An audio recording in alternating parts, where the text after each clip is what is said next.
Okay, today we will gonna interview Mr. Binayaw. He graduated at NBSC, formerly known as NBCC, with a course of Bachelor of Science in Information Technology. So today, sir, me and my group mates will have a few questions to ask for you, highlighting the human rights when faced with technological ethical dilemmas. I'm Regine and I will be the first to ask you a question, sir. So my question, sir, is how can we make sure analytical decision-making systems are fair and equal, preventing them from being tool for discrimination? Of course, analytic decision-making system are not biased because it runs on a program, not on a human decision. So when you use that kind of technology, it decides not on an emotional state, not on an analytic computer system. We can ensure ourselves that it is not biased because it doesn't run on human decision. And when you talk about human decision, it includes about the emotional state of a person, the mental state of the person, and because of those factors, it affects the decision or the result.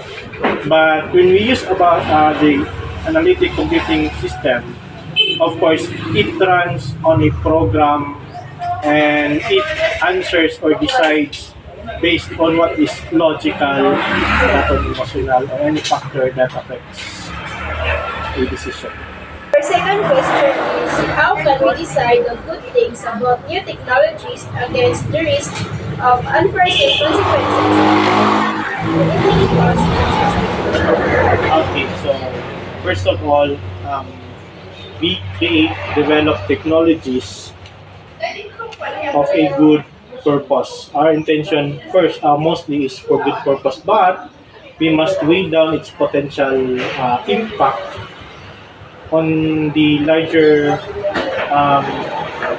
larger scale. So first, we must we say ang reason man gud nga nung ga-create ta o ga-develop og technology is maya to intention, but ang ato lang karon is ato lang timbang-timbangon i-weigh down nato unsay potential niya nga impact sa community.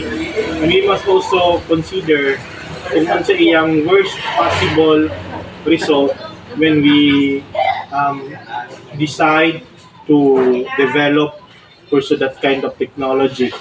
And if we can see mostly is the good result, then we must pursue it. But on the other hand, if we can only see mostly a negative impact of the technology, then we must stop using it. Third question is, in your experience, have you ever faced ethical dilemmas while programming or working on a project? How did you handle them? During my during as a student in Northern Philippine State College and during our development of the technology, of course, we do face such dilemma as whether the development of our technology promotes more in a positive way, or either our technology will end up in a negative way. So we handle it by weighing the possible impact of the technology we create, or we should, shall we say, stop it by realizing if the technology we develop will just promote in a negative way. So my fourth question is, how can IT firms and governments work together to stop its misuse, especially in today's world of constant monitoring and data progress? Okay, so your question is all about data privacy. So for me, it's not the developer that only needs to address that concern, but also we as the user.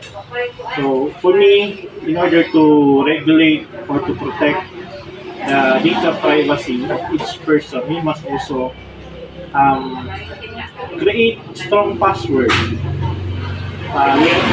Also, we must update our software, encrypt the devices so that the messages you send to other person will not be easily read, and also we must, shall we say, uh, limit on where we limit on where we enter websites, enter such programs that requires password so that the leakage of information will be minimized.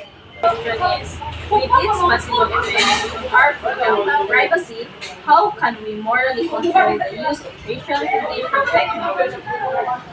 So once again, we must also recognize the benefits of facial technology.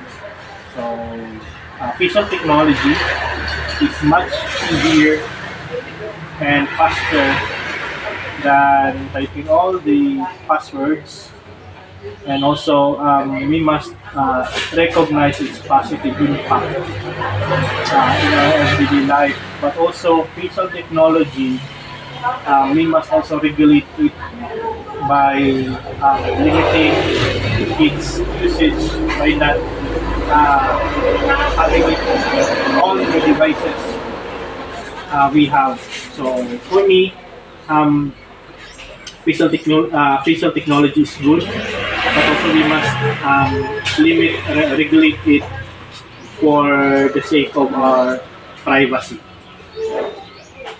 So my last question is, how can we make sure that the development and use of quick advancing technology like gene editing and brain computer interface protect human rights?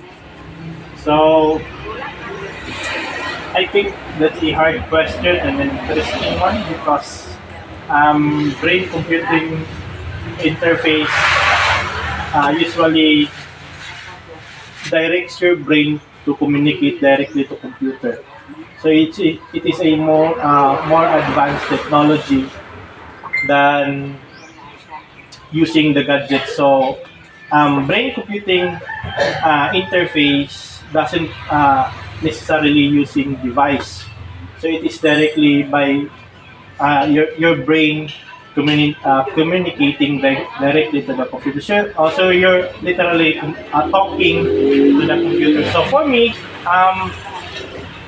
it is also a good advanced technology, especially in our age where technology is